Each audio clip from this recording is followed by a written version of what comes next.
All right, we're here with head coach Steve Prohm of 81-64. Great win for the Racers here on campaign day. Cam's #1 jersey, just a big day, coach. Want me just open it up? Let's go right to it. Yeah, let's jump into it. Was this and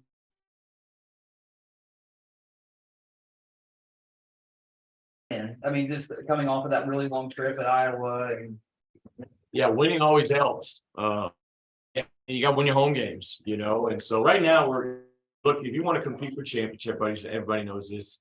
They've said it for years.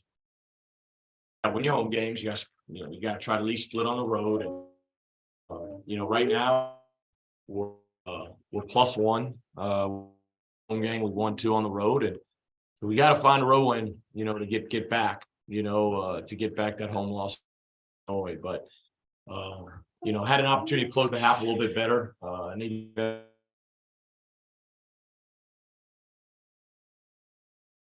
Kind of let it dry. Pretty much owned today, 50-10. I think it's the final score on the paint points. Yeah, that's what they told me a little bit ago. I think the biggest thing is like Payne is just not ability to drive basketballs. Moore did a great job with that. Jacoby, Kenny White, and then we got the ball inside with Jamari some. We got to continue to do that. And we're a team that leads the league, I believe, in free throw attempts, free throw shooting, and we're not going to shoot a great from 3 every night. What we shoot tonight, for us percent, that was good for us. And we didn't shoot a ton of them tonight either, 13, but we got to get paint touches. It just helps your offense, especially when we need baskets. At one point, you were 30-0 in paint points. Yeah, team though, they don't really throw it inside. They're more really trying to off the bounce. The thing they did today, and we did a poor job, just the 3-point line. They don't shoot it that well. Uncontested 3. you talked about the other day after you and I lost that this team is really close. You feel like to breaking through. Do you feel like what you saw today is kind of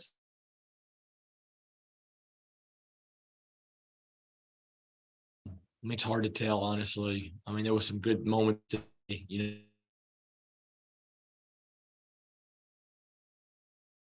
came in, Sam did some good things, but we're not consistent enough right now, and that's 1 through 9. And for us to compete in this league at the level you got to compete for championships, we got to be consistent 1 through 9, and then 10 through 14 as well in their role. And I thought we were at time, but not at the level you need to win in this league. how much do you think that the team maybe crowd and kind of the atmosphere surrounding it? Yeah, I don't know. I don't know. Obviously, it's a lot of emotion for me today. These guys, they know Cameron Payne is the basketball player and playing here, but a lot of emotion for me. So I was wound up from the standpoint of I wanted to play well, and show well in front of him back now. So.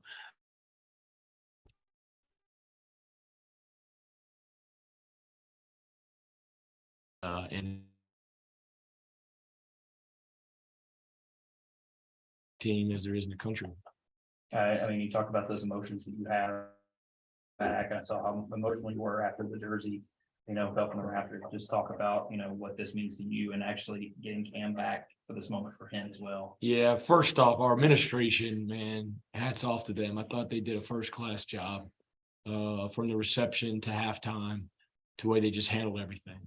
Nico, Matt Kelly, Brock, Bob Jackson, they did a phenomenal job. It's great to get him back here. He's been so good to me and my family in this program. I think he was only the 5th team ever to go undefeated in the OVC. I think that's right. I'm not sure Dave would know that.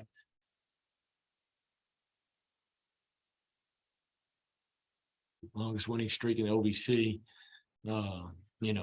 Just did so many great things. He just had such a swagger and such a ability to make special plays. And he had a big shoes to fill replacing Isaiah Cannon, we he passed out during his first workout, and year and a half later, we knew he was going to be probably a first round pick. He had 35 at Evansville, and I knew he was headed to the NBA. But great family. Coach Small did a phenomenal job recruiting him, bringing him to campus. And then our staff did a great job of continuing to invest in him and develop him as a person and a player. And I think the coolest thing Cam ever said when he went pro is, we build men here at Murray. And I think collectively, really since I got here as an assistant coach, from Billy to myself to Matt, I think that's our goal. We need to build men. We can have great fathers, great husbands when they leave here. And you can tell who's going to be successful. It's why Juwan Long's doing well. You know what I mean? It's why Dante Poole's back. You know what I mean? And those are just two guys I named quickly, but so many of these guys, TJ Sapp sent me a video to play for Cam, and Farrell sent one in, and, Brian Shear, who was our GA. He had a great impact here. And I think my biggest regret as a coach, the 11 years I've been a head coach, was the 2015, they deserved a better ending.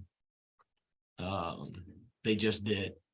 Whether it was me doing a better job in that championship game or helping them finish that game better, but that team deserved to be in the NCAA. It just did. And that one, I'll never forget that. And then to have a team lose 2 games on last second shots the way that team did, the way Sapp, Farrell, Jarvis Williams represented our program, and Cameron and Jeffrey Moss, and all those guys, Wayne Langston, and you can go on and on, Justin Seymour, they deserve better. And I think that's part of the reason we moved to the Valley. And I think when you look back, and it's moments like that to where if you're in the Valley and that happens, you probably get in. And that's just the reality of it. But man, what a great day. He did a phenomenal job at halftime. He did a job.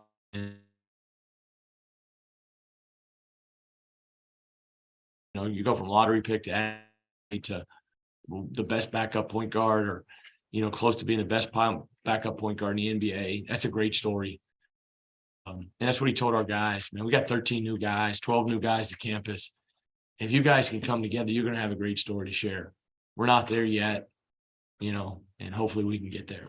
But thank you to Cameron for coming back. On top of that, you NBA team in here watching this today. Yeah, and that speaks volumes to Monty Williams, I think.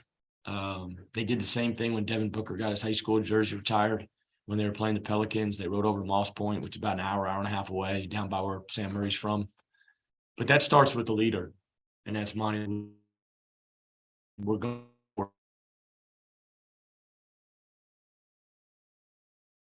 Job is as a leader, and because my guys had jogged back to the locker room, and I was like, man, go get them. They need to be out here and watch this. If the Phoenix Suns can drive up from Memphis, we don't need no halftime speech. We need to watch this, because this is what Murray State's about. And so it was great for our guys to see that. And but that speaks volumes of Monty and those guys that they have playing for Phoenix, and hopefully they can get healthy so they can make a good run the second half of the year. Coach, what is it about under recruited point guards that have succeeded under you and Billy and Matt? I mean, you talked a lot about Cam. Cam's only offer with Wichita State. What is it about under recruited point guards that they come to Murray and they just do special things under your leadership, Matt, Billy, and so on and so forth? Probably shouldn't have been under recruited. Man, I don't know.